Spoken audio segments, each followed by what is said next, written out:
दोस्तों, अकबर की एक पत्नी थी जिसका नाम था ताज बेगम। ताज बेगम पहली बार अकबर के साथ गोवर्धन गई। अच्छा, एक और बात, नगर भ्रमण के कारण अकबर कई बार वृंदावन और गोवर्धन जाता रहता था तो वह मुस्लिम, पर उसको संतों के दर्शन खूब हुए। अब इस बार बेगम साथ थी तो अकबर ने गोसाई जी से कहा श्रीनाथ जी के दर्शन करने। तो गोसाई जी बोले, देखिए हमारे मंदिर का यह विधान है कि कोई वैदिक हिंदू ही भीतर प्रवेश कर सकते हैं। अगर आपको दर्शन की अभिलाषा है तो हमने मंदिर में एक खिड़की बनवाई हुई है, वहाँ से आप दर्शन कर सकते हैं। तो अकबर बोला, वहीं से करा दो। तो गोसाई जी उन्हें वहाँ ले गए। पहले अकबर ने उस खिड़की से दर्शन किए और जैसे ही दर्शन करने हेतु उसकी बेगम ताज ने उस खिड़की से देखा तो मानो वह ठाकुर जी की मनमोहक छवि मन में बैठ गई। अब यह स्थिति हो गई कि नेत्र बंद करे तो वही छवि दिखाई दे, एक हाथ की उंगली पर गोवर्धन वाली आकृति। अब तो वह जहाँ जाए वृक्षों में भी ठाकुर जी की वही आकृति दिखाई दे। वो रोटी भी देखे तो उसकी भी आकृति वैसी ही दिखाई दे, जहाँ देखे वहाँ श्याम सुंदर ही दिखे।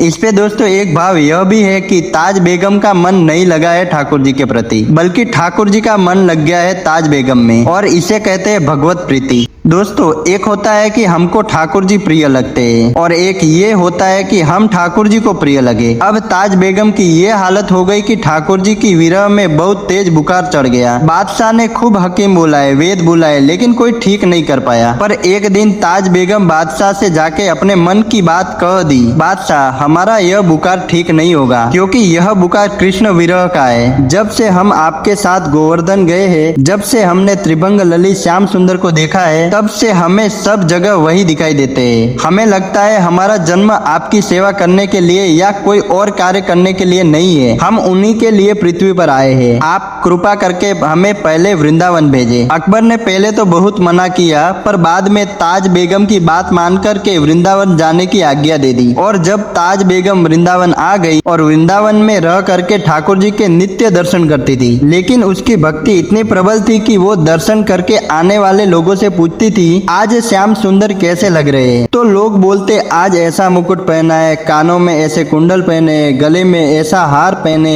ऐसी पीताम्बरी पहनी है, ऐसी पजम्मी पहनी है। ये सब सुनकर के उन्हीं का चिंतन करती थी कि आज ठाकुर जी ऐसे लग रहे होंगे। और तो और कभी कभी तो वैसी ही आकृति ठाकुर जी की रेत में बनाती और वहीं दर्शन कर लेती और बोलती, वाह श्याम सुंदर, आज आप ऐसे लग रहे हो। अब धीरे धीरे ताज बेगम की स्थिति इतनी ऊंची हो गई कि अब वह किसी को पूछती नहीं थी। जैसे ही आंख बंद करती, जैसी आकृति दिखती वैसी ही रेत में बना देती और दर्शन करके आने वालों से पूछती, सुनिए आज ठाकुर जी ने नीली नीली चोली पहनी है, आज ठाकुर जी ने गले में मोतियों की माला पहनी है, आज ठाकुर जी ने ऐसी पाग पहनी है, कानों में मत्स्य आकृता कुंडल पहने, हाथ में सोने के कड़ूला पहने। तो दर्शनार्थी बोलते, हाँ बिल्कुल ठाकुर जी ने ऐसा ही पहनावा पहना है। इतना सुनते ही ताज बेगम आनंदित हो जाती और बोलती, जय हो मेरे लाल जी। अब ताज बेगम को मंदिर जाने की आवश्यकता ही नहीं पड़ती थी, वह अपने नेत्र बंद करती और ठाकुर जी के प्रत्यक्ष दर्शन हो जाते। तो ताज बेगम के साथ ऐसा होने लगा कि पहले तो वह पूछती थी कि ठाकुर जी कैसे दिख रहे, और वैसी ही आकृति बनाती और उसकी आकृति का दर्शन करती थी। पर अब धीरे धीरे उसके मन में वह जैसा विचार करती थी और वह सब दर्शनार्थियों से पूछती तो वह सब बोलते थे कि ठाकुर जी बिल्कुल वैसे ही लग रहे हैं। तो ताज बेगम आनंदित होकर खूब नाचती। दोस्तों, उनका एक ऐसा भी प्रसंग है कि होली का दिन था, पूरे ब्रज मंडल में रंग धमाल हो रहा था और ताज बेगम अपनी कुटिया में बैठे बैठे ही नेत्र बंद करके ठाकुर जी के दर्शन कर रही है। तो हमें भी ऐसी भक्ति करनी चाहिए कि हमें भगवान नहीं, हम भगवान को प्रिय लगे।